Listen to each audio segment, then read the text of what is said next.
Solution presents Spirit Seeking with Pratick.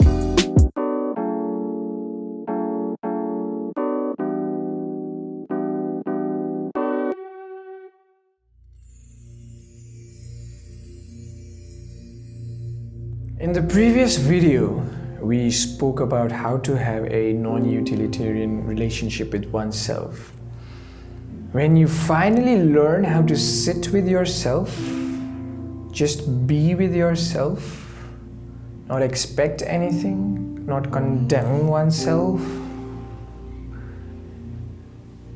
then you reach a point when you start feeling yourself. When you go beyond words, you reach into a feeling state. You feel yourself. You feel your tactile sensations.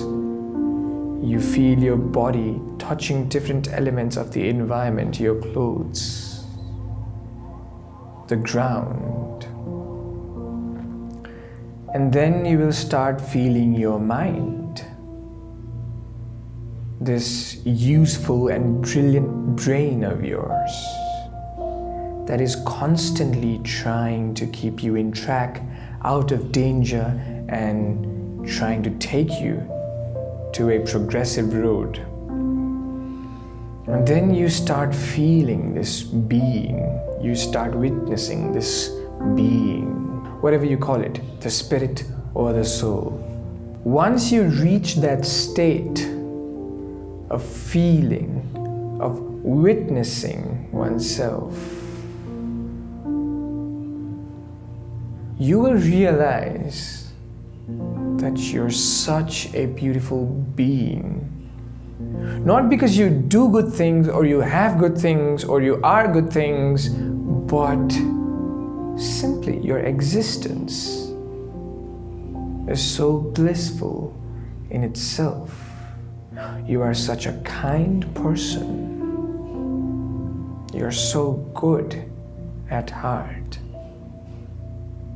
You've never wished anything but well to everyone around you and yourself.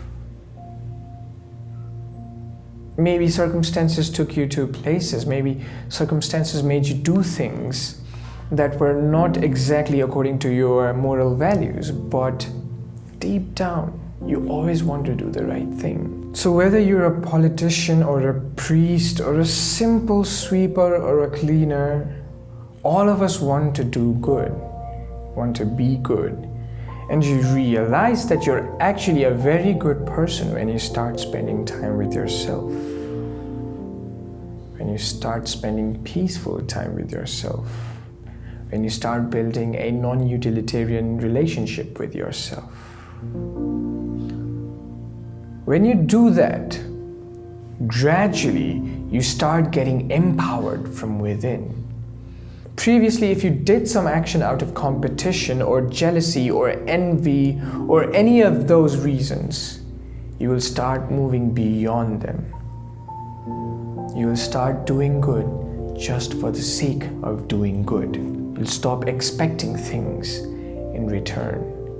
And that empowers you again. And your empowerment, your happiness, the state of you being in bliss increases exponentially. And you start having a smile on your face for no reason whatsoever. And once you move into that stage, you start overflowing with love. You start radiating love.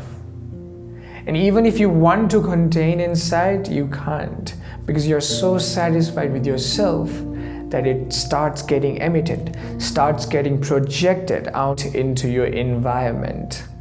And people will see it. People will start hanging around you. They will like your presence. They will like your energy. They will start seeing that you have been empowered by yourself, by your own goodness. Even animals. I used to be scared of dogs, but now that I practice radiating love, I'm not scared of them anymore. Before, if I used to see them as fierce creatures who might tear me apart, now I look at the same dog and I see a cute little being, a lovable being. Try being what Gautam Buddha said, a light unto the world. But first, you need to be a light unto yourself, and then you can start radiating it outside. So, do you have any other ways of radiating love? Or have you done something in the past that has brought a blissful empowerment to yourself or to others?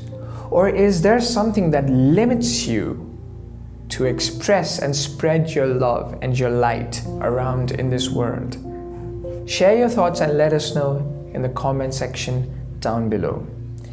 If you like this video, you are free to press that like button. And if you like whatever is happening here, please subscribe to us. We'll make sure that we continue this work of building a better human beings circle. Until next time, thank you.